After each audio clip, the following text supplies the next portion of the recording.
بسم الله الرحمن الرحيم نحمده ونصلي على رسوله الكريم وبعد. قال الله تعالى في القرآن المجيد بعد أعوذ بالله من الشيطان الرجيم بسم الله الرحمن الرحيم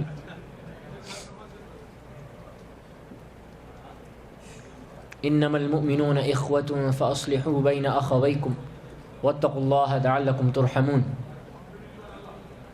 وقال تعالى في مقام آخر ولا يغتب بعضكم بعضا أيحب أحدكم أن يأكل لحم أخيه ميتا فكرهتموه واتقوا الله إن الله تواب الرحيم. صدق الله مولانا العظیم. قرآن پاک انشاءاللہ آج کی قرآن کریم میں جو آج تلاوت کی گئی اس کی نسبت سے کچھ آیتیں جو 26ویں سپارے میں سے کچھ آیتوں کی میں کچھ وضاحت کروں گا انشاءاللہ. پھر انشاءاللہ حضرت علی کرم اللہ تعالی وجہ الکریم علیہ السلام کی شان کے متعلق کچھ آیات کی، کیونکہ آج ہم نے 26واں سپارہ مکمل کر لیا، تو میں چاہتا ہوں کہ کچھ آیتیں آپ اس سے سماعت فرما لیں. پہلی آیت اللہ سبحانہ وتعالی ارشاد فرمایا انما المؤمنون اخوہ، اور اس آیت سے بھی انشاءاللہ ہم حضرت علی اس آیت کو حضرت علی کے ساتھ بھی ہم اس کا ربط ملا لیتے ہیں انشاءاللہ تعالی. تو اللہ سبحانہ وتعالی ارشاد فرمایا کہ بلا شبہ ایمان والے وہ سب بھائی بھائی ہوتے ہیں، اور میں سمجھتا ہوں کہ بہت ضروری ہے کہ اس آیت کریمہ کی وضاحت کی جائے، کیونکہ آج کل جس دور میں ہر ایک کو کافر کہا جا رہا ہے، کسی کو یہ کہا جا رہا ہے، کسی کو وہ کہا جا رہا ہے، لیکن اللہ نے قرآن میں فرما دیا انما المؤمنون اخوہ، ایمان والے بھائی ہیں. آگے میں متعین کروں گا کہ ایمان والے دراصل کون ہوتے ہیں، لیکن ایمان والے جو ہیں، جو اپنے آپ کو مومن کہتا ہے، وہ دراصل بھائی بھائی ہوتے ہیں. تو بھائیوں میں بعض دفعہ اوپر اونچ نیچ ہو جاتی ہے، بعض دفعہ سگے بھائیوں میں بھی اونچ نیچ ہو جاتی ہے.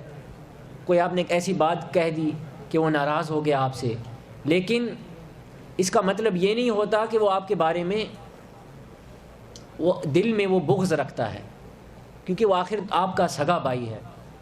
تو ہر ایک مومن جو ہوتا ہے وہ ایک دوسرے کا بھائی ہوتا ہے، اور جس طرح ایک دوسرے کے آپس میں دو بھائیوں کے حقوق ہوتے ہیں، اسی طرح آپس میں ایمان والوں کے بھی حقوق ہوتے ہیں، جس کو حقوق العباد کہا جاتا ہے. لہٰذا مسلمانوں کے درمیان، ایمان والوں کے درمیان بھائی چارہ خاص کر ان دنوں میں بہت ہی ضروری ہے.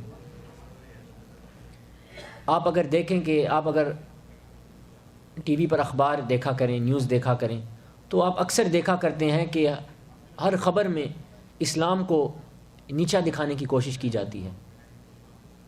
ایسی خبریں کریں گے کہ وہ، اور اتنی فرقہ واریت وہ آگے لا رہے ہیں کہ ہر ایک اگر کوئی غیر مسلمان ہے تو وہ دیکھ کر سنتا ہے اور سوچتا ہے کہ یہ مسلمان تو آپس میں لڑ رہے ہیں. تو جس مذہب میں آپس میں لڑائی ہو رہی ہو، ایک فرقہ، ایک مذہب میں دو لوگ جو ہیں، کسی کا مسلک کسی کا دوسرے مسلک سے تعلق ہے، کسی کا ایک دوسرے مسلک سے تعلق ہے، تو اگر وہ ایک دوسرے کے ساتھ جھگڑ رہے ہوں اور لوگ اس کو دیکھ رہے ہوں، تو یہ دراصل اسلام کے فوائد میں سے نہیں ہے. اسلام کو فائدہ نہیں پہنچتا اس سے، بلکہ اسلام کو نقصان پہنچتا ہے. اور جب غیر مسلمان جو ہے وہ دیکھتا ہے تو وہ اسلام کے قریب آنے کے بجائے وہ اسلام سے ہٹ جاتا ہے، اور وہ کہتا ہے میں کیوں اس مذہب میں ہوں، اس میں تو لڑائیاں جھگڑے ہیں. کوئی ادھر اللہ کی ولی کی بارگاہ میں کوئی بم بلاسٹ ہو رہا ہے، کوئی ادھر سوئسائڈ بامنگ ہو رہی ہے، یہ ممبر پر ان کو گالیاں بکی جا رہی ہیں، کبھی ان کو گالیاں بکی جا رہی ہیں. تو دراصل ایمان والے جو ہیں وہ بھائی ہوتے ہیں. اور جس مسلک سے آپ تعلق رکھتے ہو، آپ کا مسلک سر آنکھوں پر، آپ کا مسلک سر آنکھوں پر، ہم سب مسلک کی عزت کرتے ہیں، لیکن جو ایمان والا ہے، لیکن ایمان والے کا بھی ایک مطلب ہوتا ہے، یعنی ایمان والا وہ ہے جو اللہ سبحانہ وتعالیٰ پر ایمان لائے، حضور صلی اللہ علیہ وسلم پر ایمان لائے، حضور کی عزت کرے، حضور کی حیا کرے، اور جو اہل بیت سے محبت کرے، جو صحابہ کرام سے محبت کرے. تو یہ دراصل ایمان والے ہوتے ہیں. تو ہمیں چاہیے کہ اگرچہ ہمارے کچھ دوست ہوں یا جو بھی کچھ لوگ ہوں، سب سے پہلے آج کل کیا ہوتا ہے کہ جب ہم کسی سے ملاقات کرتے ہیں تو سب سے پہلا سوال اکثر جو کیا جاتا ہے وہ یہ ہوتا ہے کہ آپ کون سے مسلک کے ساتھ تعلق رکھتے ہیں، آپ کس کو مانتے ہیں، آپ کے پیر کون ہیں، آپ سنی ہو، آپ کیا ہو. تو تو یہ دراصل غلط ہے. یہ دراصل غلط ہے. کیوں؟ کیونکہ آپ نے پہلی ہی ملاقات میں، پہلے ہی سوال میں آپ نے اس کے درمیان تفریقہ ڈال دیا. آپ نے ایسا سوال کر لیا کہ آپ اس سے الگ ہو گئے.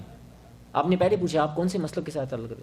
پہلا تو حق تو یہ تھا کہ آپ پہلے سلام کرتے اور سلام کا جواب دیتے اور آپ کوئی دوسری بات کرتے. لیکن جب آپ پہلا ہی سوال یہ کرو کہ آپ کس کو فالو کرتے ہیں، تو بجائے یہ کہ آپ دونوں قریب ہو جائیں گے، آپ ایک دوسرے سے ہٹ جائیں گے. کیونکہ وہ کہے گا میں تو اس سے تعلق رکھتا ہوں، آپ کہیں گے مجھے تو اس سے سخت نفرت ہے، خدا حافظ میں تو جا رہا ہوں. تو دراصل جب ہر ایک سے ملا جائے تو ادب کے ساتھ ملا جاتا ہے اور وہی فائدے کی بات کی جاتی ہے. جو بات فائدہ مند ہو وہی بات کی جاتی ہے. امام زین العابدین علیہ السلام کہا کرتے تھے جب آپ لوگوں سے ملا کرو اور مخاطب ہیا کرو تو دو چیزوں کو ہمیشہ یاد رکھا کرو. پہلی چیز کہ اگر بات کرو تو وہ بات کرو جس سے لوگوں کو فائدہ پہنچے. یعنی ایسی کوئی بات کرو جس سے کسی کو فائدہ پہنچے. اگر آپ پہلے ہی آپ فرقہ واریت کی بات کرو گے تو اس کو فائدہ کس طرح پہنچے گا؟ وہ تو آپ سے ہٹ جائے گا. وہ آپ کے فرقے میں قریب کیسے آئے گا جب آپ نے پہلے ہی تفریقہ ڈال دیا؟ تو سب سے پہلی بات ہوتی ہے کہ فائدے کی بات کہا کرو. اس وجہ حضور صلی اللہ علیہ وسلم نے فرمایا کہ آپ کو چاہیے، ایمان والوں کو چاہیے کہ یا تو کوئی اچھی بات کہو یا چپ رہو. لیکن یہ زبان جو ہے ایک ایسا عضو ہے کہ ہر ایک جو ہے وہ زبان چڑھاتا ہے، ہر ایک جو ہے وہ اپنا اوپینین دیتا ہے. یعنی کہ کئیوں کو پتہ ہی نہیں ہوتا سبجیکٹ کے متعلق، لیکن وہ ہمیشہ اپنی رائے دیں گے. کیونکہ زبان جو ہے یہ یعنی بولنے میں پیسے تو نہیں نہ لگتے. اگر بولنے پر قیمت ہوتی تو ہر ایک جو ہے وہ سوچ سمجھ کے بولتا. لیکن آج کل جو ہے لوگ جو ہے بغیر سوچے سمجھے ہی بول دیتے ہیں.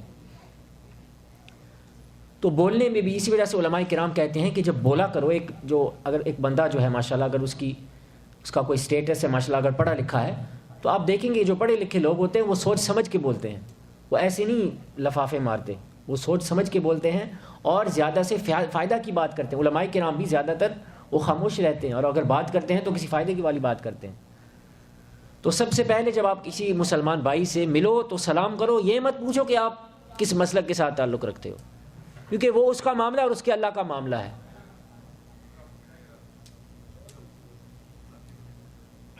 لہٰذا معلوم ہوا کہ پہلے امام زین العابدین علیہ السلام نے کہا پہلے ایسی بات کرو جو فائدہ مند ہو.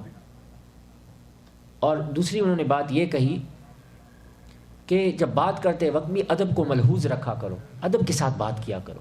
اپنے آپ کو سمجھا مت کرو. کچھ ہو سکتا ہے وہ آپ سے بڑھ کر ہو، آپ نے اپنے آپ کو پتہ نہیں کیا سمجھا ہو، کیا پتہ وہ کس درجے پر ہو، کس درجے پر فائز ہو، کیا پتہ وہ اللہ کا ولی ہو، وہ ایک فقیر ہو، وہ اللہ کا محبوب بندہ ہو. اور اگر آپ نے اللہ کے کسی محبوب بندے کا دل دکھا دیا تو اللہ آپ سے جنگ کی اعلان کرے گا. من عاد لی ولیا فقد آذنتہ بالحرب. تو ہر ایک کے ساتھ جو ہے ادب کے ساتھ ملا کرو اور جو بات فائدے والی ہو وہ بات کیا کرو. آگے اللہ سبحانہ تعالیٰ نے ارشاد فرمایا وَلَا يَغْتَبْ بَعْضُكُمْ بَعْضًا. ایک دوسرے کی غیبت مت کیا کرو. وَلَا يَغْتَبْ بَعْضُكُمْ بَعْضًا. اور آج کل جو ہے یہ جو بھائی چارے کے متعلق میں بات ختم کر دوں. حضور صلی اللہ علیہ وسلم نے ارشاد فرمایا حدیث مبارکہ میں، اور جیسا کہ میں نے کل ارشاد فرمایا کہ جو شخص کہتا ہے کہ قرآن جب تفسیر کرو تو قرآن ہی رہو، حدیث پر مت آنا، تو یہ تو ایسا ہے جیسے میں آپ کو اکنامکس پڑھاؤں اور ماتھس میں کہوں کہ ماتھس کو میں نہیں ٹچ کروں گا. تو جو لوگ ایسی بات کرتے ہیں ان کو بھی ہونا چاہیے کہ وہ کم از کم سوچ کے جواب دیا کریں. قرآن جو ہے وہ بغیر حدیث کے نہیں سمجھا جا سکتا. مفسرین نے تو کتابیں بھر ڈالی حدیثیں لکھ کر قرآن کی تائید میں. تو قرآن جو ہے دراصل متن ہے، حدیث اس کی شرح ہے. قرآن بغیر حدیث کے نہیں سمجھا جا سکتا. اسی وجہ سے جب اللہ سبحانہ تعالیٰ نے ارشاد فرما دیا کہ یا ایمان والو نماز پڑھو، رکوع کرو، رکوع ابھی کس طرح کرنا ہمیں معلوم ہی نہیں ہے. تو حضور صلی اللہ علیہ وسلم نے صحابہ سے ارشاد فرمایا کہ صلو کما رأیتمونی اصلی، کہ جس طرح میں نماز پڑھتا ہوں، جس طرح مجھ کو نماز پڑھتے ہوئے دیکھتے ہو، اسی طرح نماز پڑھا کرو. تو کتنے احکام جو ہیں قرآن میں اللہ نے احکام نازل کیے، ان کے مطالب، حج کا طریقہ، یہ سارے طریقے ہمیں جو ہے حضور صلی اللہ علیہ وسلم کے اقوال اور افعال سے ملے. تو بغیر احادیث قرآن کو سمجھنا ناممکن ہے. اور حدیث کا بھی ایک درجہ ہوتا ہے. قرآن کے بعد سب سے افضل علم وہ حضور صلی اللہ علیہ وسلم کی احادیث ہیں. وما ينطق عن الهوى. اور حضور کی صلی اللہ علیہ وسلم کی جو بھی بات ہے وہ وحی خدا ہے بقول اللہ سبحانہ و تعالی. تو حضور صلی اللہ علیہ وسلم نے ارشاد فرمایا، اور یہ حدیث جو ہے اس آیت کے معنی میں بھی تائید کرتی ہے۔ حضور صلی اللہ علیہ وسلم نے ارشاد فرمایا حدیث مبارکہ میں، المؤمن اخو المؤمن، کہ ایک ایمان والا دوسرے ایمان والے کا بھائی ہوتا ہے، والمؤمن مرآۃ المؤمن، اور ایک مومن دوسرے مومن کا آئینہ ہوتا ہے۔ دیکھو ایک رب، دیکھو نا، بھائی ہوتا ہے، آئینہ ہوتا ہے۔ یکف عنہ ضیعتہ ویحوطہ من ورائہ، جب اس کے بھائی کو تکلیف پہنچتی ہے تو اس کے مسلمان بھائی کو بھی تکلیف پہنچتی ہے۔ لیکن آج کل جو ہے ہمیں جب خود کا علم ہی نہ ہو تو دوسروں کا علم کیا ہوگا؟ یعنی آپ دوسرے کو اپنا بھائی نہ سمجھو تو اس کی تکلیف آپ کو کس طرح محسوس ہوگی؟ اگر مثال کے طور پر ایک بھائی ہے، اس سے کوئی غلطی ہو گئی، پھر وہ آپ کے پاس آتا ہے، آخر وہ آپ کا بھائی ہے، مسلمان بھائی ہے، سگا بھائی تو نہیں لیکن مسلمان بھائی ہے، اور پھر وہ آپ سے معافی کا مطالبہ کرتا ہے۔ لیکن اگر آپ اکڑ جاتے ہو اور اس سے بات چیت کرنا چھوڑ جاتے ہو، یہ جو قطع تعلق کرنا، حضور صلی اللہ علیہ وسلم نے فرمایا کہ 3 دن جو قطع تعلق کرے وہ ہم میں سے نہیں ہے۔ تو ایمان والے کا تقاضا ہے کہ قطع تعلق کرنا اپنے بھائی کے ساتھ یہ دراصل غلط ہے، یعنی پیسے کے معاملے پر اور ان چیزوں پر قطع تعلق نہیں کرنا چاہیے۔ والعافین عن الناس، اللہ سبحانہ نے ارشاد فرمایا کہ ایمان والے متقین وہ لوگ ہیں جو لوگوں کو معاف کر دیتے ہیں۔ اگر آپ لوگوں کو معاف نہیں کر سکتے، اگر آپ لوگوں کی اپالوجی ایکسیپٹ نہیں کر سکتے، ان کی معافی قبول نہیں کر سکتے، تو آپ اللہ سبحانہ تعالیٰ سے کس منہ کے ساتھ استغفار کرتے ہو؟ کیونکہ وہ تو کہے گا کہ آپ تو میرے بندوں کو معاف نہیں کر سکتے، تو میرے بندوں کو معاف نہیں کرتا، اب تو میرے پاس آیا معافی مانگنے کے لیے، شرم نہیں آتی؟ تو دراصل جب لوگ آئیں اور لوگ جب آپ کے پاس آئیں اور جب وہ معافی مانگے، وہ افسوس ظاہر کریں، تو دل بڑھا لینا چاہیے اور ان کو معاف کر دینا چاہیے۔ یہ دراصل حضور صلی اللہ علیہ وسلم کی بھی سنت ہے اور یہ قرآن کریم کا حکم ہے۔ آگے چلیے، غیبت کے بارے میں اللہ سبحانہ تعالیٰ نے ارشاد فرمایا وَلَا يَغْتَبْ بَعْضُكُمْ بَعْضًا، کیونکہ بعضوں کی یہ عادت ہے کہ رمضان میں بھی غیبت کی عادت نہیں جاتی، کیونکہ یہ ایسی عادت پڑ گئی ہے۔ کچھ ایسی عادات ہوتی ہیں کہ وہ بندے کے ساتھ ہمیشہ تک رہتی ہیں، جب تک کہ وہ ان کو چھوڑتا نہیں ہے۔ جیسے سگریٹ نوشی ہے، بعض جو ہیں وہ سگریٹ اس تعلق کے ساتھ پیتے ہیں، اس جوش و خروش کے ساتھ پیتے ہیں کہ وہ روزہ کھولتے ہیں سگریٹ کے ساتھ اور وہ سحری کرتے ہیں سگریٹ کے ساتھ۔ لیکن یہ سگریٹ کی مثال میں نے اس دی کہ لوگ جس طرح سگریٹ کی عادت ہے نا، اسی طرح غیبت کی عادت ہے، آپ سمجھ جاؤ۔ بعض جو ہے ایک پورا ڈبہ پی جاتے ہیں، بعض جو ہے پوری رات رمضان میں، طاق راتوں میں بھی بعض، نعوذ باللہ، اللہ ہمیں بچائے، لیکن رمضان کی راتوں میں غیبت کرتے ہیں، محفل سجا لیتے ہیں، غیبت کرتے رہتے ہیں۔ وَلَا يَغْتَبْ بَعْضُكُمْ بَعْضًا، اللہ نے ارشاد فرمایا، تو پہلے بھائی چارے کا ذکر کیا نا، دیکھو آیات کا ربط دیکھو، پہلے بھائی چارے کا ذکر ہے، اور غیبت ہوتی بھی ہے ایک دوسرے بھائیوں کے متعلق بھی آج کل غیبت ہونے لگی ہے۔ ایک آدمی، ایک مرد ایک دوسرے مرد کے بارے میں غیبت کرتا ہے، ایک عورت دوسری عورت کے بارے میں غیبت کرتی ہے۔ وَلَا يَغْتَبْ بَعْضُكُمْ بَعْضًا، پہلے ایمان والے کا تعلق بتلا دیا اللہ نے کہ ایک ایمان والا، اگر آپ ایمان والے ہو تو جو بھی اگر دوسرا مومن ہے وہ تمہارا بھائی ہے۔ پھر آگے فرمایا وَلَا يَغْتَبْ بَعْضُكُمْ بَعْضًا، ایک دوسرے کی غیبت مت کرو۔ پھر غیبت کرنے کی بھی وضاحت کی کہ غیبت کرنا کیسا ہے۔ أَيُحِبُّ أَحَدُكُمْ، اللہ سبحانہ ارشاد فرماتا ہے کہ کیا تم پسند کرتے ہو، کیا تم میں سے کوئی اس بات کو پسند کرتا ہے أَن يَأْكُلَ، یہ کہ وہ کھائے اپنے بھائی کے گوشت کو، فَكَرِهْتُمُ، نہیں تم اس کو ناپسند کرو گے، ضرور بضرور تم اس کو ناپسند کرو گے۔ وَاتَّقُوا اللَّهَ، اللہ سے ڈرو، اور اللہ سبحانہ تعالیٰ توبہ قبول کرنے والا اور رحم کرنے والا ہے۔ تو غیبت سے بچنا چاہیے۔ حضور صلی اللہ علیہ وسلم نے ارشاد فرمایا ایک حدیث مبارکہ میں، قال نبی صلی اللہ علیہ وسلم الغیبت اشد من الزنا، کہ غیبت جو ہے وہ زنا کرنے سے بھی بدتر ہے۔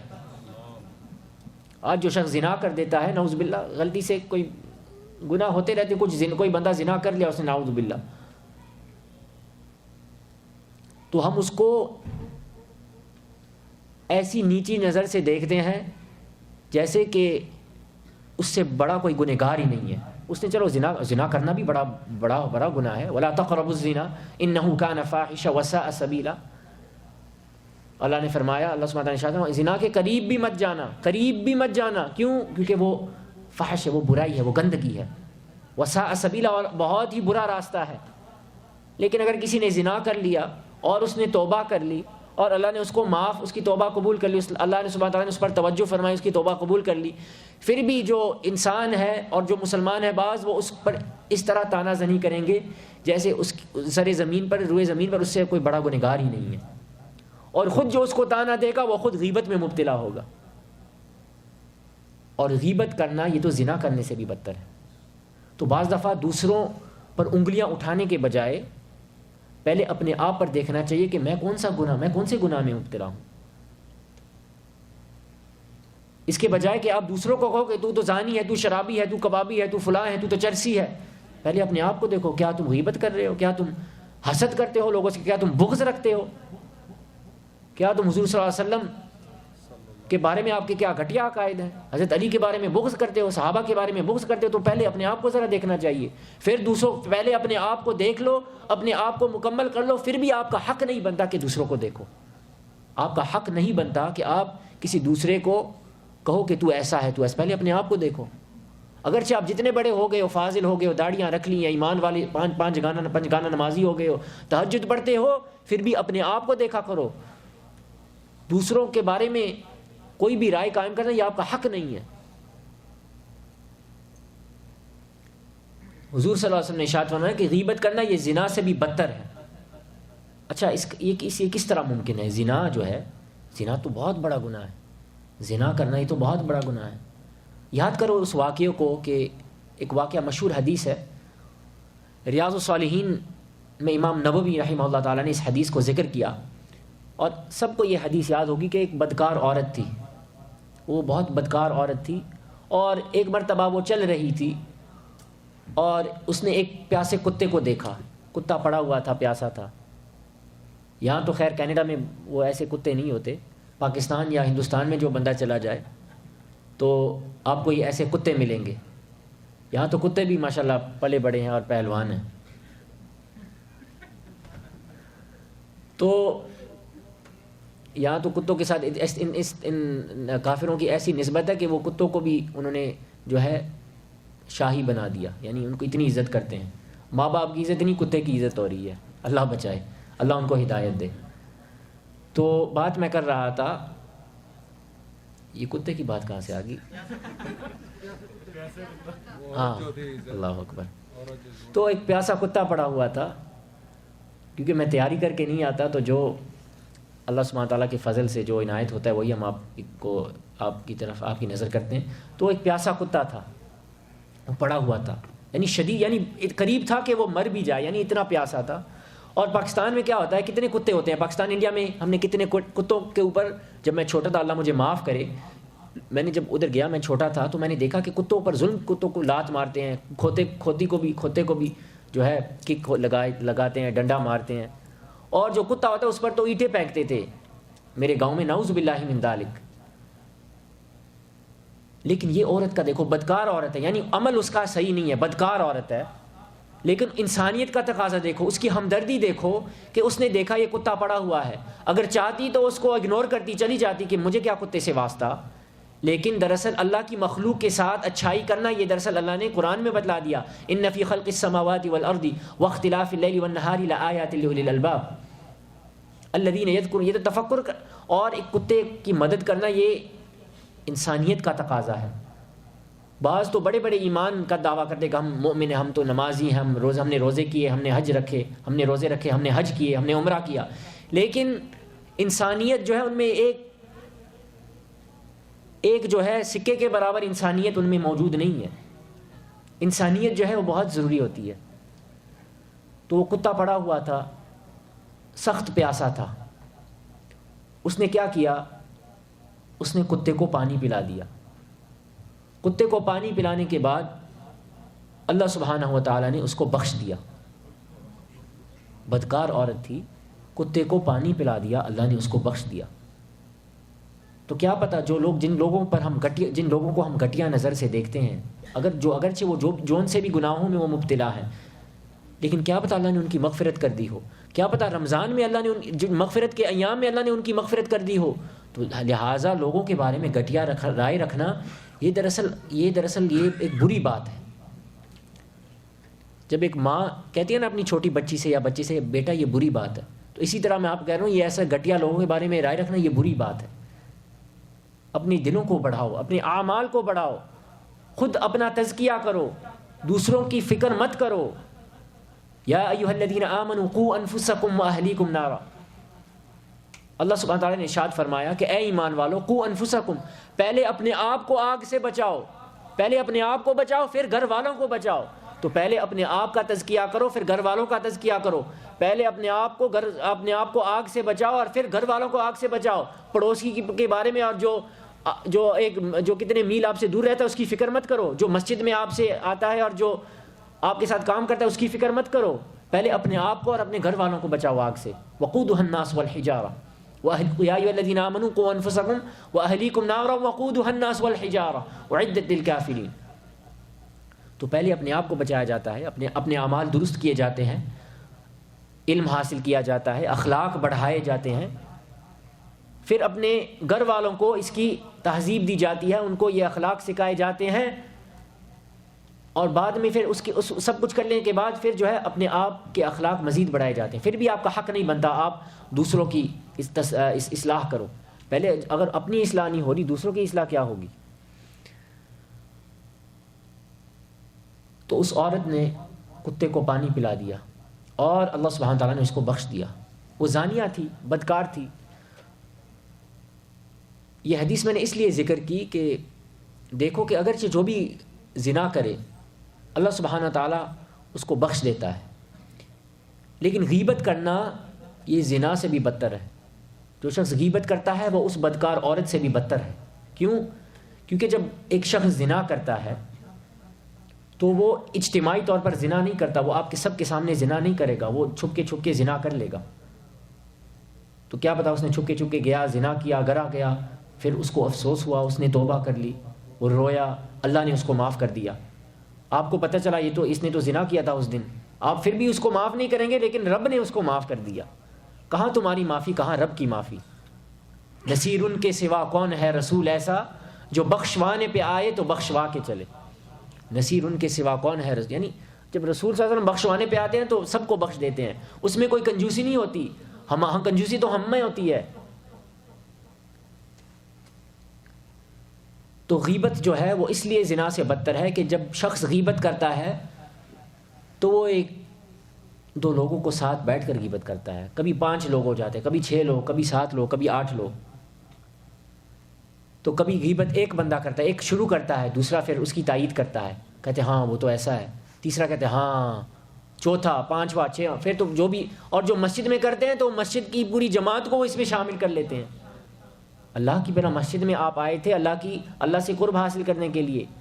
یعنی کتنی بدقسمتی کہ جہاں اللہ کا قرب حاصل کیا جاتا ہے وہاں آپ جو زنا سے بھی بدتر ہے اس گناہ میں مبتلا ہیں. اللہ سبحانہ تعالیٰ ہم سب کو اس گناہ سے بچائے.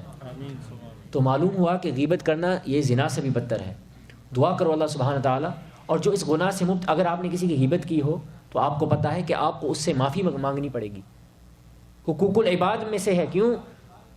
اور اگر وہ شخص آپ کو معاف کرے گا تو اللہ آپ کو معاف کرے گا. اگر اس نے آپ کو معاف نہیں کیا تو اللہ کہے گا کہ میرے اس بندے نے تجھے معاف نہیں کیا، اب تو میرے پاس کس منہ کے ساتھ آ گیا. لہٰذا دعا کرتے ہیں اللہ سبحانہ تعالیٰ ہم سب کو غیبت کرنے سے بچائے. پہلی آیت تلاوت کرنے کا جو میں نے شرف حاصل کیا، مختصر میں ابھی 10-15 منٹ میں ختم کرتا ہوں. ایمان والوں کا ذکر تھا. تو ایمان والے کون ہوتے ہیں؟ یعنی اللہ نے فرمایا نا کہ انما المؤمنون اخوہ، ایمان والے ایک دوسرے کے بھائی ہوتے ہیں. تو بے ایمان بھی، جو بے ایمان ہوتے ہیں ان کی بھی ایک جماعت ہوتی ہے، وہ بھی ایک دوسرے کے بھائی ہوتے ہیں. لیکن اللہ نے ایمان والوں کا ذکر کیا. جیسے بے ایمان سے مراد منافقین، بے ایمان سے مراد ہوتے ہیں منافقین، کیونکہ بے ایمان کی اصل تعریف یہ ہے کہ وہ بیٹھتا ہے آپ کے ساتھ اور آپ کے دوست کی طرح وہ آپ کے ساتھ باتیں کرتا ہے، اور آپ کو یہ شبہ ہوتا ہے کہ یہ تو ہماری جماعت میں ہے، یہ تو ہمارا ممبر ہے. لیکن بعد میں وہ اپنے شیطانوں کے ساتھ بیٹھتا ہے، اپنے گروہ کے ساتھ بیٹھتا ہے، اور پھر وہ آپ کے بارے میں یہ ویسی باتیں کرتا ہے، جس کو انگلش میں کہتے ہیں ہپوکریسی. بے ایمان کی تعریف انگلش میں ہے ہپوکریسی. تو اللہ سبحانہ تعالیٰ نے قرآن مجید میں ارشاد فرمایا، سورہ توبہ کی آیت مبارکہ ہے، اور سب سے پہلے آؤ سورہ بقرہ کی طرف چلتے ہیں۔ اللہ سبحانہ تعالیٰ نے ارشاد فرمایا، ایمان والوں کی تعریف کی کہ ایمان والے وہ ہیں الذین یؤمنون بالغیب ویقیمون الصلاۃ ومما رزقناہم ینفقون والذین یؤمنون بما انزل الیک وما انزل من قبلک وبالآخرۃ ہم یوقنون اولئک علی ھدی من ربہم واولئک هم المفلحون، کہ ایمان والے وہ ہیں جو نماز قائم کرتے ہیں، زکوٰۃ دیتے ہیں، جو ہم نے ان کو دیا ہے مال اس میں سے وہ خرچ کرتے ہیں، اور جو کتابیں ہم نے نازل کی ہیں قرآن، تورات، زبور، انجیل، ان پر ایمان لاتے ہیں، اور وہ آخرت پر یقین رکھنے والے ہیں۔ اور اللہ سبحانہ تعالیٰ ارشاد فرمایا یہی دراصل وہ لوگ ہیں جو ہدایت پر ہیں، ہدایت یافتہ ہیں، اور یہی لوگ فلاح پانے والے ہیں، کامیاب ترین لوگ ہیں۔ تو سب سے پہلے اللہ نے قرآن کریم کو شروع کرتے ہوئے سورہ بقرہ کے شروع میں پہلے ایمان والوں کا ذکر آیا، پھر ان کے اعمال کا ذکر آیا، ان کے کردار کا ذکر آیا۔ پہلے ایمان کا ذکر آیا، کیفیت کا ذکر، پھر ان کے کردار کا ذکر، پھر آخر میں ان کے رزلٹ کا ذکر، ان کے نتائج کا ذکر، یعنی یہ ایمان لائے، سب سے پہلے ایمان لائے، پھر اعمال کیے، نماز پڑھی، زکوٰۃ دی، پھر ایمان لائے حضور صلی اللہ علیہ وسلم پر، کتابوں پر، پھر آخر میں ان کا کیا نتیجہ نکلا؟ جب یہ سب کچھ کر لیا، سب کچھ کر لینے سے فارغ ہو گئے تو یہ ہدایت یافتہ ہو گئے، اور یہی لوگ کامیاب ہو گئے، اور کامیاب اس معنی میں ہو گئے کہ وہ جنت انہوں نے پا لی۔ اس کے بعد ایمان والوں کے بعد اللہ سبحانہ تعالیٰ نے کافروں کا ذکر کیا، پہلے ایمان والوں کا ذکر، پھر کافروں کا ذکر۔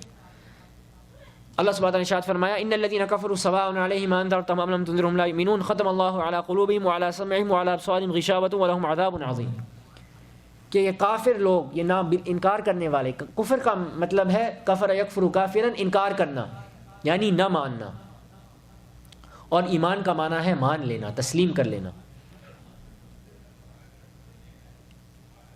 تو اللہ سبحانہ ارشاد فرمایا جو لوگ نہیں مانتے، جو لوگ کفر کرتے ہیں اللہ کی آیات کے ساتھ، اور جو لوگ کفر کرتے ہیں، برابر ہے کہ آپ ان کو ڈراؤ یا نہ ڈراؤ، وہ ایمان لانے والے ہرگز نہیں ہیں، وہ ایمان لانے والے نہیں ہیں۔ آپ ان کو ڈراتے رہو، جہنم کے بارے میں ڈراتے رہو، انہوں نے ایمان نہیں لانا، کیونکہ اللہ نے ان کے دلوں پر مہر لگا دی ہے۔ امام سیوطی فرماتے ہیں دلوں پر اس طرح مہر لگی ہوئی ہے کہ وہ حق کو تسلیم نہیں کر سکتے، ان کی کانوں پر مہر لگا دی ہے، کانوں پر اس طرح امام سیوطی فرماتے ہیں مہر لگا دی ہے کہ وہ حق سن نہیں پاتے، اور ان کی آنکھوں پر بھی پردہ ہے اس معنی پر کہ وہ حق دیکھ نہیں سکتے۔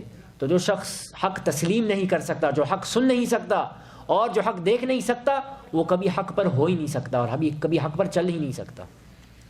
تو پہلے ایمان والوں کا ذکر، ان کا کردار، ان کے نتائج، پھر کفار کا ذکر، ان کا کردار اور ان کے نتائج۔ ان کا نتائج یہی کہ ان کو دوزخ میں ڈالا جائے گا۔ آخر میں اللہ سبحانہ نے منافقین کا ذکر کیا، وَمِنَ النَّاسِ مَن يَقُولُ آمَنَّا بِاللَّهِ وَبِالْيَوْمِ الْآخِرِ وَمَا هُم بِمُؤْمِنِينَ يُخَادِعُونَ اللَّهَ وَالَّذِينَ آمَنُوا وَمَا يَخْدَعُونَ إِلَّا أَنفُسَهُمْ وَمَا يَشْعُرُونَ فِي قُلُوبِهِم مَّرَضٌ فَزَادَهُمُ اللَّهُ مَرَضًا وَلَهُمْ عَذَابٌ أَلِيمٌ بِمَا كَانُوا يَكْذِبُونَ۔ اور آگے اللہ سبحانہ تعالیٰ نے ارشاد فرمایا أُولَٰئِكَ الَّذِينَ اشْتَرَوُا الضَّلَالَةَ بِالْهُدَىٰ وَإِذَا لَقُوا الَّذِينَ آمَنُوا قَالُوا آمَنَّا وَإِذَا خَلَوْا إِلَىٰ شَيَاطِينِهِمْ قَالُوا إِنَّا مَعَكُمْ إِنَّمَا نَحْنُ مُسْتَهْزِئُونَ اللَّهُ يَسْتَهْزِئُ بِهِمْ وَيَمُدُّهُمْ فِي طُغْيَانِهِمْ يَعْمَهُونَ أُولَٰئِكَ الَّذِينَ اشْتَرَوُا الضَّلَالَةَ بِالْهُدَىٰ فَمَا رَبِحَتْ تِجَارَتُهُمْ وَمَا كَانُوا مُهْتَدِينَ مثلهم كمثل الذي استوقد النار فلما أضاءت ما حوله ذهب الله بنورهم وتركهم في ظلمات لا يبصرون صم بكم عمي فهم لا يرجعون۔ میں نے سب نہیں پڑھی، میں نے اختصار کیا ہے۔ دیکھو ایمان والے کا جب ذکر آیا تو کتنی آیتیں آئی؟ ایمان والوں کا ذکر آیا تو 1 2 3 آیتوں میں اللہ نے ان کی صفات بتلا دی، ان کی توصیف بتلا دی، ان کا کردار بتلا دیا، اور آخر میں ان کا نتیجہ بتلا دیا 3 آیات میں۔ کتنا مختصر اللہ ہے۔ کفار کا ذکر آیا تو 2 آیتوں میں ان کو 2 آیتوں میں ان کی وضاحت کر دی کہ کفار جو ہے وہ اس طرح ہوتے ہیں، اور ان کا کردار یہ ہے، ان کا نتیجہ یہ ہے۔ جب منافقین کا ذکر آیا تو کتنی آیتیں آئی؟ 1 2 3 4 5 6 7 8 9 10، اور یہ تو صرف اسی یعنی سورہ بقرہ کے شروع میں یہ آیتیں ہیں، یعنی بعد میں اگر منافقین کا ذکر جو قرآن میں پوری صورت اللہ نے نازل کر دی، سورہ منافقون، اللہ نے پوری صورت نازل کر دی ان کے اتنے وہ بدبخت ہیں اور اتنے گھٹیا ہیں وہ لوگ۔ تو منافقین کون ہیں؟ وَمِنَ النَّاسِ مَن يَقُولُ، وہ لوگ ہیں کہ جب آپ کے ساتھ بیٹھتے ہیں تو کہتے ہیں کہ ہم تو ایمان لے آئے، کہتے ہیں ہم تو مؤمنین ہیں، لیکن وہ آخرت پر وہ ہرگز یقین رکھنے والے نہیں ہیں۔ اور جب ان منافقوں سے کہا جاتا ہے کہ فساد مت پھیلاؤ، تو وہ کہتے ہیں ہم تو اصلاح کرنے والے ہیں، ہم تو زمین میں آئے اصلاح کرنے کے لیے، ہم کیوں فساد پھیلائیں؟ اللہ نے فرمایا کہ یہی وہ لوگ، یا آگاہ ہو جاؤ، یہی اصل میں فساد پھیلانے والے ہیں۔ اور جب ان سے کہا جاتا ہے کہ ایمان لے آؤ جس طرح لوگ ایمان لے آئے، یعنی جس طرح صحابہ ایمان لے آئے، تو وہ کہتے ہیں کہ کیا ہم ایمان لے آئیں جس طرح بے وقوف ایمان لے آئے؟ نعوذ باللہ۔ یاد رکھو کہ وہی بے وقوف ہیں اور وہ نہیں جانتے، اور جب وہ بیٹھتے ہیں ایمان والوں کے ساتھ تو وہ کہتے ہیں ہم آپ کے ساتھ ہیں، ہم ایمان لے آئے، اور جب بیٹھتے ہیں اپنے سرداروں کے ساتھ، شیاطین کے ساتھ، تو کہتے ہیں ہم تمہارے ساتھ ہیں۔ یہ ہوتا ہے نا، کچھ کوئی ہوتے ہیں، ہر ایک نے یہ ایکسپیرینس کیا ہوگا کہ بعض آپ کے ساتھ ایسے دوست تھے، آپ کے ساتھ بیٹھتے تھے، آپ کا یہ شبہ تھا، آپ کو یہ سوچتی کہ یہ تو میرا پکا یار ہے، یہ تو مجھے ہر وقت کام آئے گا، لیکن بعد میں آپ کے ساتھ بیٹھتا تھا، پھر یہ آپ کے دشمن کے ساتھ بیٹھتا تھا، آپ کے خلاف باتیں کرتا تھا۔ یہ دراصل اس کو کہتے ہیں ہپوکریسی، منافقت، نفاق۔ انما نحن مستہزئون، تو جب وہ اپنے شیطانوں کے پاس چلے جاتے تو کہتے ہیں کہ ہم تو ان کے ساتھ مذاق کر رہے تھے، میں اس کے ساتھ دوستی نہیں ہے، میں تو ویسے کہتے ہیں نا، یہ آج کل بھی، یہ منافقت تو آج کل بھی ہے، کیوں نہیں؟ حضور کے زمانے میں اگر منافق ہو سکتے تو آج کیوں نہیں ہو سکتے؟ اللہ ان کو ان کے مذاق کی، ان کے ٹھٹے کی سزا دیتا ہے۔ وَيَمُدُّهُمْ فِي طُغْيَانِهِمْ يَعْمَهُونَ۔ نعوذ باللہ، کچھ لوگوں نے، کچھ علماء نے اس کا ترجمہ کرتے ہوئے یہ لکھا کہ اللہ ان کا مذاق اڑاتا ہے۔ نعوذ باللہ، کیا اللہ کی یہ شان ہے کہ وہ لوگوں کا مذاق اڑائے؟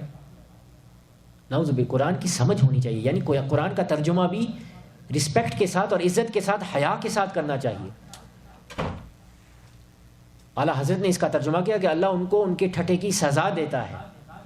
اللہ کا یہ عالم ہے کہ وہ مذاق اڑائے گا لوگوں کو؟ نہیں، اللہ کی تو یہ شان ہے کہ وہ تو ان کو ان کے مذاق کی سزا دیتا ہے، ان کے ٹھٹے کی سزا دیتا ہے، اور اللہ نے ان کو ڈیل دی ہوئی ہے کہ وہ اپنی سرکشیوں میں بٹکتے پھریں۔ جیسے ایک باپ جو ہے وہ اپنے بیٹے کو ڈیل دے دیتا ہے، جب بیٹا برے کاموں میں مبتلا ہو جاتا ہے تو باپ جو ہے پہلے ایک دفعہ اس کو ڈانٹتا ہے، دوسری دفعہ ڈانٹتا ہے، تیسری دفعہ، چوتھی دفعہ، پانچویں دفعہ اس کو تھپڑ بھی مار دیتا ہے، لیکن جب بیٹا حد سے تجاوز کرنے لگتا ہے، زیادتی کرنے لگتا ہے، تو باپ کیا کرتا ہے؟ اس کو ڈیل دیتا ہے کہ بیٹا کرتا رہے، اور پھر بیٹا جو ہے وہ اس ایسے حادثے سے گزر جاتا ہے کہ پھر خود اس کو ہوش آ جاتی کہ میں یہ غلط کر رہا تھا۔ تو اللہ نے بھی منافقوں کو ڈیل دی ہوئی ہے۔ اولئک الذین اشتروا الضلالۃ بالہدی، یہ منافقین وہی لوگ ہیں جنہوں نے ہدایت کو بیچ دیا گمراہی کے عوض میں، اور ان کی تجارت نے ان کو فائدہ نہیں دیا، اور وہ ہدایت پانے والے نہیں ہیں۔ ان کی مثال اس شخص کی طرح ہے، میں ترجمہ کر رہا ہوں آیات کریمہ کا، ان منافقوں کی مثال اس شخص کی طرح ہے جس نے آگ جلائی، پھر جب اس آگ نے روشن کر دیا اس کے گرد و نواح کو، اللہ نے پھر اس کی روشنائی چھین لی اور اس کو چھوڑ دیا تاریکی میں کہ وہ نہ دیکھ سکے۔ سمم، وہ گونگے ہیں، بکمن، اندھے ہیں، بہرے ہیں، سمم بکمن عمیٌ، گونگے ہیں، بہرے ہیں، اندھے ہیں، اور فہم لا یرجعون، وہ نہیں لوٹیں گے، یعنی وہ منافقت سے، نفاق سے ایمان کی طرف نہیں لوٹیں گے۔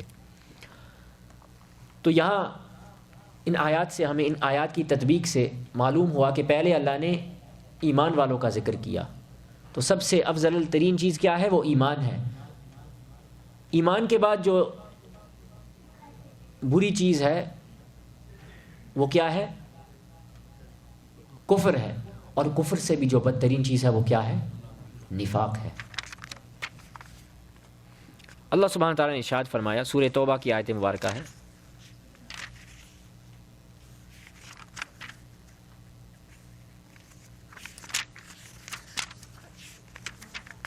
المنافقون، بسم اللہ الرحمن الرحیم، المنافقون والمنافقات بعضهم من بعض۔ اللہ نے فرمایا نا کہ انما المؤمنون اخوہ، ایمان والے وہ ایک دوسرے کے بھائی ہوتے ہیں۔ تو یہاں اللہ نے فرمایا کہ منافق، یہ جمع کا لفظ المنافقون، یعنی تمام منافقین وہ ایک دوسرے کے بھائی ہوتے ہیں۔ منافق مرد اور منافق عورتیں وہ ایک دوسرے کے بھائی ہوتے ہیں، اور ایک وہ بہنیں ہوتی ہیں، یعنی ایک فیملی ہوتی ہے منافقوں کی۔ یأمرون بالمنکر، وہ حکم دیتے ہیں برائی کا، وہ حکم دیتے ہیں برائی کا، منکرات کا، وینہون عن المعروف، اور وہ اچھائی سے روکتے ہیں، اچھائیوں سے روکتے ہیں، ویقبضون ایدیہم، اور وہ اپنے ہاتھوں کو روکتے ہیں، تنگ رکھتے ہیں، یعنی خرچ کرنے سے تنگ رکھتے ہیں. اور ہاتھوں سے یہ بھی مراد یہ ہے کہ وہ اچھے عمل کرنے سے اپنے ہاتھوں کو روکتے ہیں. نسوا اللہ فنسیہم، انہوں نے اللہ کو بلا دیا لہٰذا اللہ نے بھی ان کو بلا دیا. ان المنافقین هم الفاسقون، بلا شبہ منافقین وہی دراصل فسق رکھنے والے ہیں. تو پہلے اللہ نے یہاں منافقین کا ذکر کیا، ابھی ان کے کردار کی طرف آتے ہیں. اللہ سبحانہ تعالیٰ نے فرماتے ہیں وعد اللہ المنافقین والمنافقات والکفار، کہ اللہ سبحانہ تعالیٰ نے وعدہ کیا ہے منافقین سے، منافق مردوں سے، منافق عورتوں سے اور کفار سے. کس چیز کا وعدہ کیا ہے؟ نار جہنم، جہنم کی آگ کا وعدہ کیا ہے. خالدین فیہا، اور ایسا وعدہ کیا کہ وہ اس میں ہمیشہ رہیں گے. ہی حسبہم، اور یہی ان کے لیے کافی ہے، یہ جہنم ہوئی ان کے لیے کافی ہے. ولعنہم اللہ، جہنم کی آگ کا بھی وعدہ کر دیا، یعنی اس میں ہمیشہ رہیں گے. اس کے بعد اللہ فرماتا ہے ولعنہم اللہ، کہ اللہ کی لعنت ان پر ہے اور ان پر ایک قائم و دائم عذاب ہے. ولہم عذاب مقیم.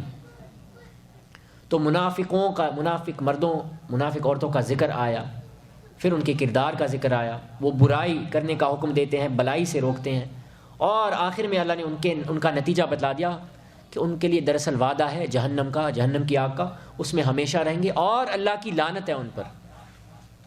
آج کل جو ہے ہر ایک دوسرے پر لعنت کرتا ہے، جس پر اللہ کی لعنت ہو یار، اللہ بچائے. آگے اللہ سبحانہ تعالیٰ نے کچھ آیات کے بعد پھر ایمان والوں کا ذکر کیا. والمؤمنون والمؤمنات بعضهم اولیاء بعض، ایمان والے مرد، ایمان والی عورتیں، وہ ایک فیملی ہے، وہ ایک دوسرے کے بھائی ہیں، وہ ایک دوسرے میں سے ہیں، یعنی وہ ایک ہیں. تو جو مسلمان مرد اور عورتیں وہ ایک نہیں ہوتے، تو ان کو چاہیے کہ وہ اس قرآن کی آیت سے ایک ہو جائیں. یأمرون بالمعروف، ان کی توصیف بیان کی اللہ نے. پھر ان کے کردار کے متعلق ارشاد فرمایا ایمان والے وہ بھلائی کا حکم دیتے ہیں، منافقین تو برائی کا حکم دیتے ہیں. تو جو دوست آپ کو برائی کا حکم دے، آیت کریمہ سے سمجھ لو کہ وہ دوست تمہارا نہیں ہے، کیونکہ ہو سکتا ہے کہ وہ منافق ہے، کیونکہ وہ حکم دے رہا ہے برائی کا. لیکن جو بھلائی کا حکم دیتا ہے تو معلوم ہوا کہ وہ ایمان والا ہو سکتا ہے. اسی وجہ سے کسی کو جج نہیں کرتے. اسی وجہ سے انگلش میں کہتے ہیں ڈونٹ جج اے بک بائی اٹس کور. کسی کتاب کو اس کے کور سے اور اس کے فرنٹ سے نہ جج. جو بیوقوف ہوتے ہیں نا الو کے پٹھے، وہ کتاب ایسی خریدتے ہیں کہ جب کور ان کو دیکھتے ہیں نا، واہ کیا شاندار کور ہے، تو کتاب خرید لیتے ہیں. اندر پتہ نہیں کون سا کفر جمع ہوا ہے کتاب کے اندر. اور اسی وجہ سے کہتے ہیں لکیر کے فقیر مت بنا کرو. ڈونٹ جج اے بک بائی اٹس کور. تو ایمان والے وہ بلائی کا حکم دیتے ہیں اور منکرات سے، برائیوں سے روکتے ہیں. وَيُقِيمُونَ الصَّلَاةَ، نماز قائم کرتے ہیں. وَيُؤْتُونَ الزَّكَاةَ، زکوٰۃ ادا کرتے ہیں. وَيُطِيعُونَ اللَّهَ وَرَسُولَهُ، سبحان اللہ، اور اللہ اور رسول کی اطاعت کرتے ہیں. جو اللہ اور اس کے رسول کی اطاعت نہیں کرتا وہ ایمان والا ہی نہیں ہے. جو اللہ رسول کی اطاعت، یعنی جو کہے کہ میں نماز بھی پڑھتا ہوں، روزے بھی رکھتا ہوں، حج بھی کرتا ہوں، بھلائی کا حکم بھی دیتا ہوں، برائی سے روکتا بھی ہوں، اللہ کی اطاعت کرتا ہوں، پھر بھی وہ ایمان والا نہیں ہوتا جب تک کہ رسول کی اطاعت کرے. قل اطیعوا اللہ واطیعوا الرسول من یطع الرسول فقد اطاع اللہ. جس نے رسول کی اطاعت کر لی اس نے گویا اللہ کی اطاعت کر لی. اولئک سیرحمهم اللہ، سبحان اللہ. منافقوں کے بارے میں تو یہ تھا کہ ولعنہم اللہ، ان پر اللہ کی لعنت. ایمان والوں کی کیا شان کہ اللہ فرماتا ہے کہ یہی وہ لوگ ہیں کہ اللہ ان پر عنقریب رحم کرے گا. ان اللہ عزیز حکیم، بلا شبہ اللہ حکمت والا ہے اور بلندر ہے، عزیز ہے، معزز ہے. وعد اللہ المؤمنین، ابھی ایمان والوں کے نتیجے کا ذکر آیا، کردار کا ذکر ہو گیا، ابھی نتیجے کی طرف آتے ہیں. وعد اللہ المؤمنین والمؤمنات، اللہ نے وعدہ کیا ایمان والے مردوں سے اور ایمان والی عورتوں سے۔ کس چیز کا وعدہ؟ جنات تجری، جنت کا وعدہ، ایسی جنت، ایسے باغات کا وعدہ۔ باغات سے مراد جنت کہ جس کے نیچے سے نہریں بہتی ہوں اور وہ اس میں ہمیشہ رہیں گے۔ وَمَسَاكِنَ طَيِّبَةً، اور اس میں اچھے گھروں کا وعدہ۔ مساکن کہتے ہیں رہنے کی جگہ۔ فی جنات عدن، اور باغات میں ایسے گھر ہوں گے کہ باغات میں ہر ایک کا دل ہوتا ہے نا کہ میرا ایسا گھر ہو کہ ادھر ایک پام ٹری لگی ہو، ادھر ایک اس کا درخت ہو، تو یہ دراصل جنت میں ملے گا۔ ادھر آپ ادھر جنت بنانے میں کی فکر میں مت پڑے رہو، جنت دراصل وہیں جنت ملے گی۔ یہاں جنت جو بنانے جاتا ہے نا وہ دراصل دنیا میں ہی ڈوب جاتا ہے۔ وَرِضْوَانٌ مِّنَ اللَّهِ اکبر، اللہ اکبر۔ جنت بھی ملے گی، اللہ آپ پر رحم بھی کرے گا، ایسا گھر ملے گا کہ پام ٹریز لگی ہوں گی، جو گاڑی چاہیے، فراری چاہیے، یہ چاہیے وہ بھی ملے گی، کھانے کو جو چاہے، جو شربت پینا ہے وہ ملے گا، حوریں ملیں گی۔ لیکن یہ جنت کا ملنا، حوروں کا ملنا اور یہ سب کچھ ملنا یہ ایک طرف، اللہ سبحانہ وتعالیٰ وَرِضْوَانٌ مِّنَ اللَّهِ اکبر، سب سے بڑی کامیابی ایمان والوں کے لیے، سب سے بڑی عظمت، سب سے بڑی نعمت یہ ہے کہ ان کو اللہ کی رضامندی ملے گی۔ وَرِضْوَانٌ مِّنَ اللَّهِ اکبر، اور یہ سب سے بڑی کامیابی ہے۔ اللہ کا آپ سے راضی ہونا، اس سے کوئی بڑی بات ہی نہیں ہے۔ وَلَن تَرْضَىٰ عَنْكَ الْيَهُودُ وَلَا النَّصَارَىٰ حَتَّىٰ تَتَّبِعَ مِلَّتَهُمْ، جو حضرات یہود اور نصارہ کو خوش کرنے کے لیے جاتے ہیں کہ ہمیں کچھ ایوارڈ مل جائے، ہمیں کچھ پیسے مل جائے، کچھ نوکری مل جائے، تو وہ آپ سے ہرگز راضی نہیں ہوں گے یہاں تک کہ آپ ان کے ملت کی اتباع کر لو، ان جیسے ہو جاؤ، سور کھانے لگو، شراب پینے لگو۔ لیکن اللہ کا کیا معاملہ ہے کہ ایمان والے ہو جاؤ، نماز پڑھ لو، اللہ اور رسول کی اطاعت کر لو، تو اللہ کی رضامندی مل جائے گی۔ ہمیشہ یہ دعا کرنی چاہیے کہ یا اللہ مجھ سے راضی ہو جا۔ یہ دعاؤں میں ہمیشہ کیا کرو، یا اللہ تو مجھ سے راضی ہو جا۔ اگر وہ راضی ہو گیا پھر تو آپ کے بیڑے پار ہو گئے۔ ذالک هو الفوز العظیم۔ پھر اللہ سبحانہ وتعالیٰ ارشاد فرماتا ہے یہ بڑی کامیابی ہے۔ آج کل بڑی کامیابی لوگوں کے نظر میں ایک اچھی نوکری کا مل جانا، اچھی تنخواہ کا مل جانا، اچھی گاڑی کو پا لینا، اچھی بیوی کا مل جانا، یہ کوئی کامیابیاں نہیں ہیں، یہ تو دنیاوی کامیابیاں ہیں۔ اصل کامیابی ایمان کی دولت، ایمان پر استقامت، اعمال کی درستگی، نماز کا قائم کرنا، اللہ اور رسول کی اطاعت، اخلاق کی درستگی اور اللہ کی رضامندی اور جنت کا حصول، سب سے بڑی کامیابی یہی ہے۔ اچھا، ابھی ایمان والوں کا بھی ذکر آ گیا، ہم نے یہ بھی معلوم کر لیا کہ ایمان والے سب سے افضل ہیں، ان کا مقام سب سے افضل ہے، اور ایمان والے جو ہیں ہم ایک دوسرے کے بھائی ہوتے ہیں، لہٰذا جو بھائیوں کے آپس میں حقوق ہوتے ہیں ہمیں چاہیے کہ ہم وہ بھی حقوق اپنے مسلمان بھائیوں کے ساتھ اپنائیں۔ معلوم ہو گیا کہ ایمان والے وہی ہوتے ہیں جو اللہ اور رسول کی اطاعت کرے، جو یہ سمجھے کہ رسول کی اطاعت مجھے کرنے پر تنگی محسوس ہوتی ہے تو وہ ایمان والا نہیں ہے۔ اور یہ بھی ہم نے معلوم کر لیا کہ ایمان والوں کے بعد جو بدترین ہوتے ہیں وہ کفار ہوتے ہیں، اور منافقین جو ہوتے ہیں وہ کفار سے بھی بدترین ہوتے ہیں۔ ابھی میں صرف ایک حدیث سمجھاؤں گا اور انشاءاللہ اسی پر میں اختتام کروں گا، کیونکہ باتیں بہت طویل گفتگو کر لی، اور اس حدیث پر میں ختم کروں گا۔ اور جیسا کہ میں نے عرض کیا کہ حدیث کے بغیر یہ حدیث گویا ان آیات کی تفسیر ہے۔ اللہ کے رسول صلی اللہ علیہ وسلم نے ارشاد فرمایا، مسلم شریف کی روایت ہے، اور یہ حدیث جو ہے یہ صحیح حدیث ہے، یہ کوئی ضعیف شریف حدیث نہیں ہے، یہ صحیح حدیث ہے۔ اللہ کے رسول صلی اللہ علیہ وسلم نے ارشاد فرمایا، یا علی، اے علی، لا يحبك الا مؤمنا ولا يبغضك الا منافق۔ اللہ کے رسول صلی اللہ علیہ وسلم نے ارشاد فرمایا کہ اے علی، تجھ سے صرف ایک ایمان والا محبت کرے گا، ایک مومن صرف تجھ سے محبت کرے گا، اور تجھ سے بغض صرف وہی شخص رکھے گا جو منافق ہوگا۔ ایک دوسری حدیث سماعت فرما لیں، یہ حدیث نہیں ہے بلکہ یہ اثر ہے۔ صحابی جو کچھ حدیث بتلائے تو اس کو اثر کہا جاتا ہے، اس کو حدیث بھی کہا جاتا ہے، اس کو اثر کہتے ہیں۔ اور قرآن مجید کی سب سے بہترین تفسیر ہوتی ہے تفسیر القرآن بالقرآن، جو میں نے ابھی 15 منٹ کے دوران میں نے تفسیر القرآن بالقرآن کی۔ دوسری بہترین تفسیر ہوتی ہے تفسیر القرآن بالاحادیث النبی صلی اللہ علیہ وسلم. دوسری بہترین تفسیر ہوتی ہے قرآن کو حدیث مبارکہ کے ساتھ سمجھنا. تیسری بہترین تفسیر ہوتی ہے قرآن کو صحابی کے قول سے سمجھ لینا. عن ابی سعید الخدری رضی اللہ تعالی عنہ قال ان كنا لنعرف المنافقین نحن معشر الانصار ببغضهم علی بن ابی طالب. حضرت ابو سعید خدری فرماتے ہیں کہ ہم اپنی محفلوں میں ان کننا بلا شبہ ہم منافقوں کو پہچان لیتے تھے. ان کننا لنعرف المنافقین کس طرح پہچان لیتے تھے؟ جب ہم انصار کے ساتھ بیٹھا کرتے تھے، جماعت کے ساتھ بیٹھا کرتے تھے، اجتماع میں ہم منافقوں کو پہچان لیتے تھے. کس طرح پہچان لیتے تھے؟ ببغضهم علی ابن ابی طالب، ان کے بغض کرنے کی وجہ سے، ان کے بغض رکھنے کی وجہ سے حضرت علی ابن ابی طالب کے ساتھ. کس طرح پہچان لیتے تھے؟ وہ دراصل ذکر علی کہا کرتے تھے. کوئی آ جاتا محفل کے دوران تو حضرت علی کا نام لینا شروع کر دیتے تھے، ان کے فضائل بیان کرنا شروع کر دیتے تھے، اور لوگوں کچھ جو منافق ہوتے تھے ان کے چہرے بگڑ جاتے تھے، تو وہ معلوم کرتے تھے کہ یہ تو منافق ہے.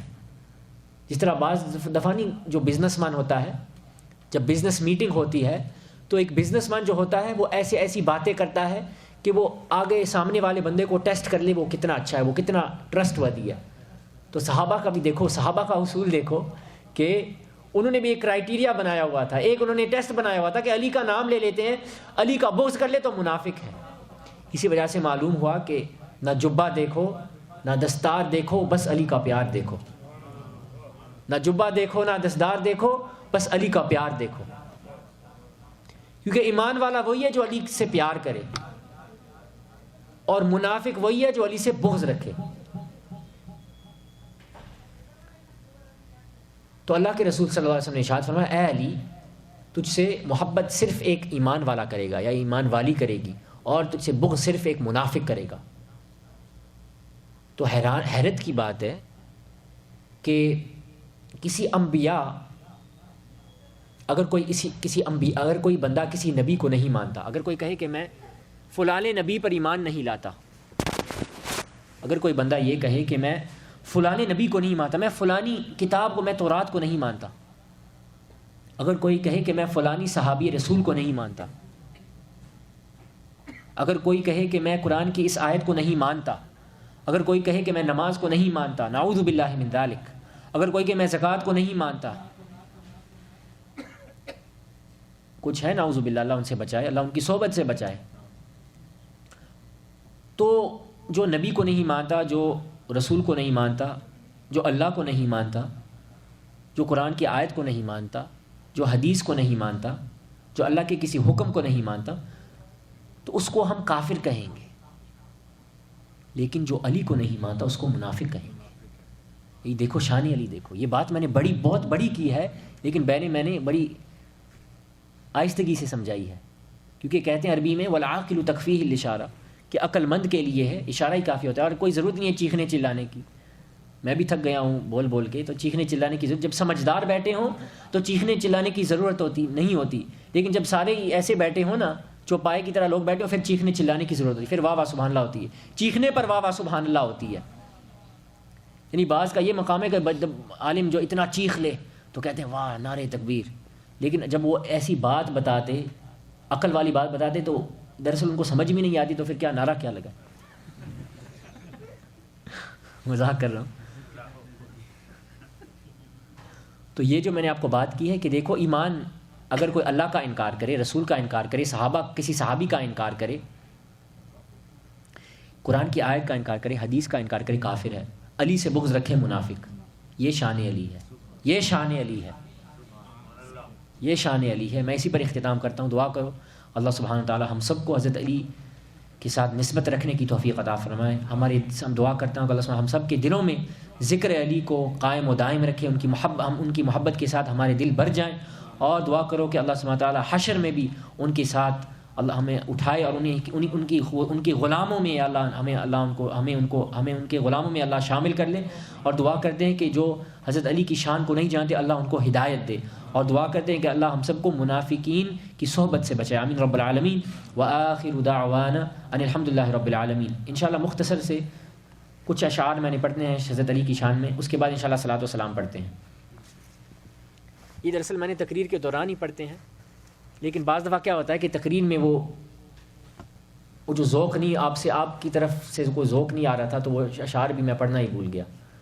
تو جو ہے نا، لیکن اگر آپ جو باتیں میں نے کی ہیں، اگر آپ سمجھ، مجھے یہ نہیں ہے کہ آپ ہر ایک نعرہ مارے، اگر آپ بات سمجھے، میرے استاد کہا کرتے تھے کہ انہوں نے ہزاروں کے مجمع میں بھی تقریر کی ہے، لیکن کیا فائدہ اگر 1000 2000 بندے بیٹھے تھے، آپ نے تقریر کی، کسی نے ایک بات پر عمل نہیں کیا، تو فائدہ کیا؟ انہوں نے کہا میں جب تقریر کرتا ہوں تو میری بس یہ ہوتی ہے کہ ایک بندہ حاضرین میں سے سمجھ لے، وہی کافی ہوتا ہے۔ تو دعا کرتے ہیں ہم سب کو اللہ سبحانہ اس پر استقامت اور اس کو سمجھنے کی توفیق عطا فرمائے۔ نہ حصول ملک میں، نہ حصول ملک میں، نہ جمع مال و زر میں ہے، نہ حصول ملک میں، نہ جمع مال و زر میں ہے، ارے جو سکون زندگی مداحِ حیدر میں ہے۔ یہ میرا ایمان ہے، اور یہ میرا اگر پوچھیں نا تمہارا عقیدہ کیا ہے، یہ میرا عقیدہ یہ ہے۔ تمہارا عقیدہ اپنے پاس رکھو، یہ میرا عقیدہ ہے، یہ میرا عقیدہ، اپنے عقیدہ اپنے پاس رکھو، اپنے پاکٹ میں رکھو، مجھے جو کہنا ہے کہو، میرا عقیدہ میرے درمیان اور اللہ کے درمیان۔ جو سکون زندگی مداحِ حیدر میں ہے، جو سکون زندگی مداحِ حیدر میں ہے، اور مرتضیٰ مولود کعبہ، شان علی بیان ہو رہی ہے، لیکن جو بات میں نے آپ کو شان علی کی بیان کر دی ہے، وہ ایک ایسا نقطہ ہے کہ میں نے کتاب میں نہیں دیکھا، یہ اللہ نے عطا کیا، اور یہ جو ہے بڑی قرآن پر اتنا تدبر کرنے کے بعد، مہینوں سے تدبر کرنے کے بعد یہ مجھے نقطہ ملا۔ تو قرآن پر تدبر کرنا چاہیے۔ مرتضیٰ مولود کعبہ والد سبتین بھی، مرتضیٰ مولود کعبہ والد سبتین بھی، سبتین کہتے ہیں نواسوں کو، یعنی مرتضیٰ مولود کعبہ، مرتضیٰ سیدنا علی شیر خدا علیہ السلام، یعنی وہ مولود کعبہ بھی ہیں، کعبہ کی ولادت ایک، یہ بھی ایک شان، والد سبتین بھی، حسنین کے والد بھی، اس سے بڑھ کر بھی سعادت یہ کہ زہرا گھر میں ہے۔ اللہ یا رسول حق یا علی، اس سے بڑھ کر بھی سعادت یہ کہ زہرا گھر میں ہے۔ اور یہ بڑی، یہ شعر کو آپ غور سے سننا۔ دولت دنیا امیر شام رکھتا ہے تو کیا، دولت دنیا امیر شام رکھتا ہے تو کیا، علم و حکمت کا خزینہ قبضہ حیدر میں ہے۔ حضرت ابو ہریرہ رضی اللہ تعالیٰ عنہ وہ پڑھتے تھے، وہ کہتے تھے کہ دسترخوان کا مزہ امیر معاویہ کے دسترخوان پر مزہ ہوتا ہے، کیونکہ پیسے ان کے پاس اور بڑا لاوش دسترخوان ہوتا ہے، لیکن نماز پڑھنے کا مزہ تو علی کے پیچھے ہوتا ہے۔ دولت دنیا امیر شام رکھتا ہے تو کیا، دولت دنیا امیر شام رکھتا ہے تو کیا، دولت دنیا امیر شام رکھتا ہے تو کیا، ارے علم و حکمت کا خزینہ قبضہ حیدر میں ہے۔ علم و حکمت کا خزینہ، انا مدینۃ العلم وعلی بابها، انا دار الحکمت وعلی بابها۔ یہ جو اگلے والا شعر ہے بڑا سخت شعر ہے، پیر سید نصیر الدین نصیر رحمۃ اللہ تعالی نے لکھا ہے۔ اور ایک ذوق کی جب بات ہوتی ہے تو بندہ جب کوئی ذوق میں بات کرتا ہے تو اس پر کوئی فتویٰ نہیں لگانا چاہیے۔ حضرت سید نصیر الدین نصیر رحمۃ اللہ نے بڑے اپنا ذوق انہوں نے ظاہر کیا، فرماتے ہیں ہجرت کا واقعہ انہوں نے نقل کیا ہجرت کے واقعے میں کیا ہوا تھا کہ ہاں ماشاء اللہ، اور کیا نیند ملی ہوگی ان کو، ہے قربان جائیں. دے کے بستر کر دیا تھا فیصلہ ہجرت کی شب، دے کے بستر کر دیا تھا فیصلہ ہجرت کی شب، دے کے بستر کر دیا تھا فیصلہ ہجرت کی شب. ارے عقل کا اندھا ابھی ترتیب کے چکر میں ہے. یہ ذوق کی بات ہے. یہ جب سید نصیر الدین نصیر نے یہ شعر کہا تھا تو بہت سے علماء تھے، تو انہوں نے ایک پنجابی میں کہا کہ علماء کس کے ہیں نا، حوصلہ رکھو، یعنی ڈرنے کی کوئی بات نہیں ہے، یہ ذوق کی بات ہے. جیسے انہوں نے کہا نا، کل میں نے کلام پڑھا تھا کہ اصحابی کا نجوم کا ارشاد بھی بجا. یہ جو اصحابی کا نجوم والی حدیث، یہ اگرچہ یہ کافی انتہائی ضعیف حدیث ہے، لیکن صحابہ کیا، ستارے کیا، اس ستاروں سے بھی بلند کر ہیں میرے نزدیک. ستارے تو کیا، ستاروں سے بھی بلند تر ہیں صحابہ. جیسا کہ میں نے شیخ نے کہا کہ جو کہتا ہے کہ حسنین کو، حضرت علی کو حضرت نے اللہ سبحانہ تعالیٰ نے جنت میں ایک دودھ کی نہر دے دیا، یار یہ افسوس کرو یار، شرم کرو، پوری جنت ان کے لیے، جنت بھی صحابہ بھی جنت میں ہی جانے والے ہیں، اور ان کے اعمال، ان کا کردار جنت والا ہے. قربان جائے صحابہ پر. ہم صحابہ کے بھی نوکر، اہل بیت کے بھی نوکر، کیونکہ صحابہ بھی اہل بیت کے نوکر. حضرت ابو بکر صدیق بھی علی کا نوکر، حضرت عمر بھی علی کا نوکر، عثمان بھی علی کا نوکر، سب صحابہ علی کے نوکر.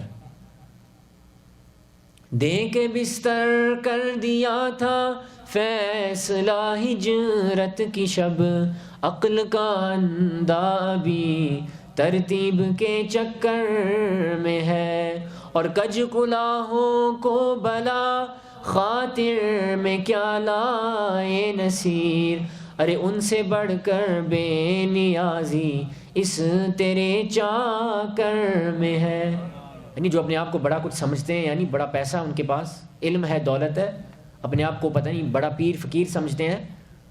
اے نصیر تو علی کا نوکر ہے، تو اس پہ فخر کر. بڑا سے بڑا بھی لوگ آ جائے، علی کا نوکر کا مرتبہ زیادہ ہوتا ہے. علی کی غلامی میں دراصل سب کچھ ملتا ہے، علی کی غلامی میں سب کچھ ملتا ہے. میں نے اس کے آخر میں نے ایک شعر لکھا تھا، مجھے اگر یاد آ جائے.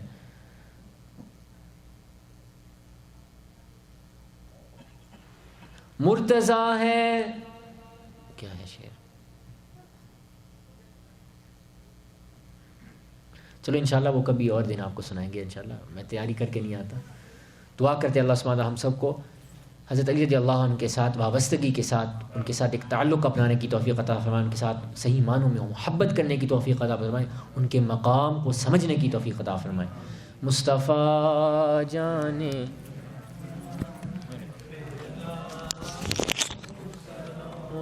شمع بز میں جی سہانی گھڑی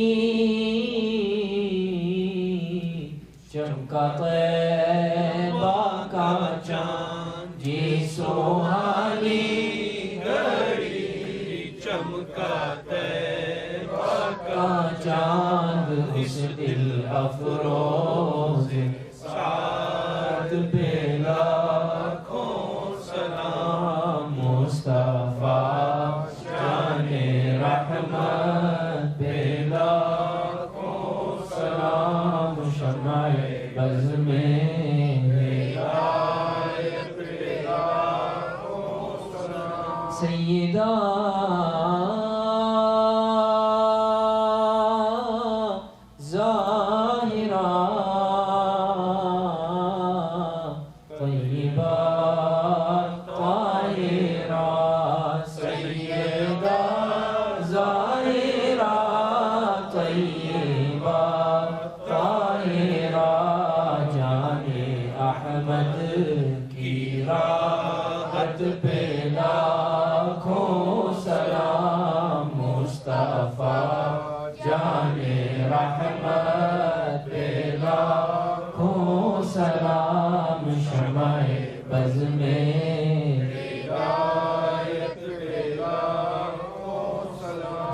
حق کربلا میں ادا کر دیا اپنے نانا کا وعدہ، وفا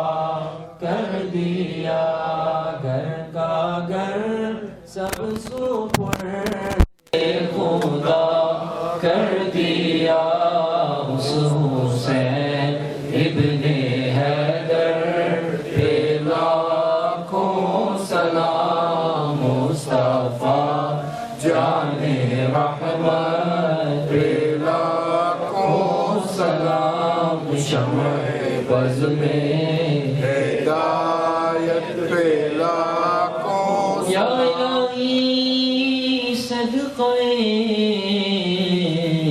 آل رسول، یہ سلام عاجزانہ و قبول۔ صلاۃ والسلام علیک یا سیدی یا رسول اللہ وعلى آلك وأصحابك وأهل بيتك يا حبيب الله ويا شفيع الله ويا نور الله۔